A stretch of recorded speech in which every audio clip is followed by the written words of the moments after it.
Blogging is another form of writing that we are going to be covering and doing this year. So to begin with, you need to set up a blog. We have a class blog at lordtweedsmuir.edublogs.org. To join it, you need to type this bit.ly into the address bar, not into the search bar. And it's bit.ly /LTS writes. Remember, bit.ly links are case sensitive, so it has to be written exactly all lowercase as it is here. When you click that link, you'll be taken to this page where you can create your blog. Your username cannot be changed, so make sure that you like it before you create it. Don't use your first and last name together for privacy reasons. If you're having difficulty thinking of what to use for your username, consider some of the things that you like. If the name that you like has already been chosen, try adding numbers to it. With passwords, you want to make sure that it's secure and that it's unique to this blog, but also that it's something that you are going to remember. You can put in your email address or not. If you put in your email address, then if you forget your password, you'll be able to click the Forgot Password link and it will email you a link to reset it. If you don't put in your email address, then I will be able to change your password. Make sure you click I want site because you want to have your own blog.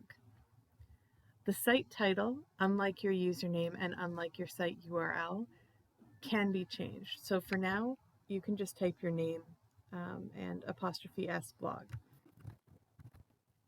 It's usually easier if your username and your URL are the same. Remember, URL stands for Universal Resource Locator. It's basically your web address. So my blog will be found at wordsmith13.edublogs.org. You need to agree to the terms of service. You should always read them first. I've read them before because I've done this before. And you can select EdTech news and tips by email if you want. I'm not going to. I'm not a robot. And then I click Create a Site. So here it shows me, reminds me of what my username is, what my URL is, and I can click Show if I've forgotten my password just to make sure that I've got the right one. Then I'm going to click Go to Dashboard. Once your site has been set up, you want to turn it into something that you actually like. So I can look at what my site looks like right now by just going to up here with the little house, the Smith's blog visit site. Right now, it looks pretty generic. It has the title that I'd written and then a tagline, just another Edublog site. I'm probably going to want to get rid of that. It has this first post, Hello World, and it has this first comment. So what I want to do is I'm going to go to Customize here. And when I click Customize, I have some options on how to create my blog, what it can look like. First, I'm going to find a theme that I like. All of these are different themes that I could use for my blog. The theme that I choose is going to be dependent to a certain extent on what I'm using my blog for.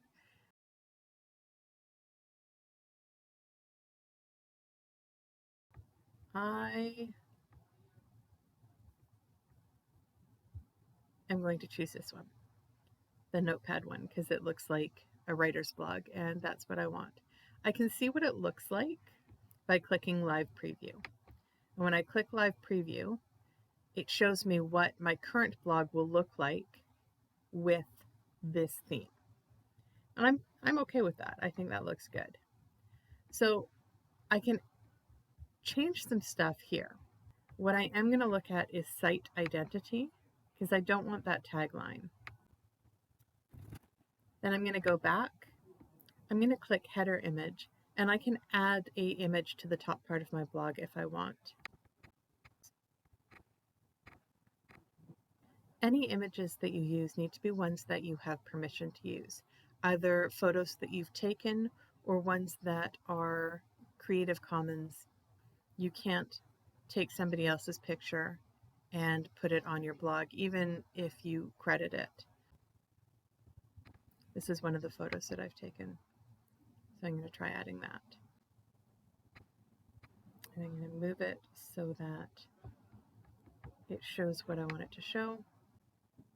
And now I have a header on my blog. However, when I'm looking at this header actually kind of goes over part of my writing, and it makes it really difficult to read this part here. So I'm going to get rid of it. I can do a background image. Right now it's just black. I can change some of the things that appear in the different areas of my site. You can play around with all of these things. When you are happy with what you've got, click Activate and Publish, and then you can close this. Now, this is what my blog looks like. I'm going to go to my dashboard. If I want to create a new post, I go down here to Posts, and then I click Add New. I should always title my blog posts, and then I can type whatever I want to say here. When you're done, you click Publish. Submit for review means that it comes through to me as a teacher, and I can look it over and then publish it for you. Once that's done, and you can see it says saved here, I can go back and see my posts. It's pending. That means that it has come through to the teacher, and we're just waiting for the teacher to approve it. The next thing I want to do is I want to create categories for my posts. And probably the major categories, I'm going to post my writer's workshop here. So I'm going to write a new category of writing pieces. And then sometimes I'm just going to be making regular blog posts about my opinions or doing reviews or writing about some things that are bothering me at the moment, whatever it is. So I'm going to have a second category that's just blog posts. And now that I've got those, I'm going to go back to all posts and I'm going to change the category. And again, it still says pending. For those of you who are just interested in the basic posting of what you're writing, you can stop watching this video now. If you're interested, though, in being able to add multimedia to your blogs, keep watching. So I'm going to go back to Add New. And then here, I want to add images or links to YouTube videos or something like that. To add a video, I find my link, I click Share, I copy, and I paste. And there it shows up.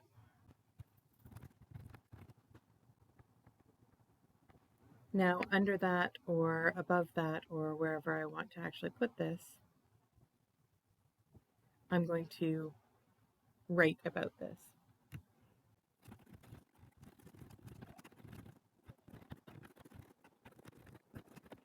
Again, when I'm ready and I've done everything, I've checked it over for spelling and grammar, I click Publish, Submit for review. Saved, and I can see that it's there by going back and looking at all posts, and there it is. This is a fairly basic introduction to blogging and to the mechanics of using Edublogs or any other WordPress site to create your posts. If you are looking for something a little more in-depth, play around with the different options that you have down here, and feel free to reach out on Teams and ask me for help if you need it.